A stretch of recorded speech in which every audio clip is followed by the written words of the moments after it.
les mutations de l'ADN peuvent provenir de causes multiples. Premièrement, liées à la physiologie même de la cellule. Lors de la division cellulaire, je vous ai expliqué que l'ADN devait se répliquer. Si la réplication est fautive ou mauvaise, il va y avoir ajout d'acide nucléique mauvais au niveau de l'ADN, et dans ces cas-là, il y aura des mutations, où les gènes ne seront pas actifs.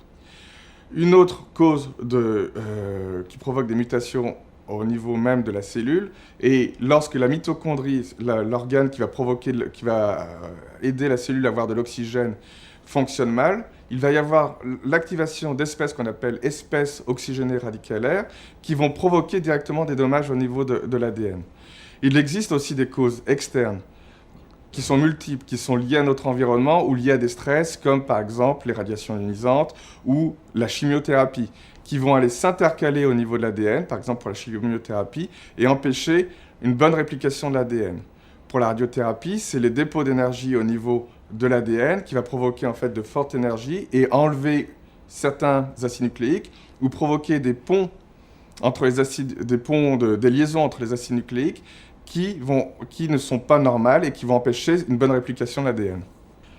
L'environnement a une très grande influence sur l'apparition de mutations de l'ADN. Premièrement, nous vivons dans des villes où il y a beaucoup de gaz chimiques qui sont présents.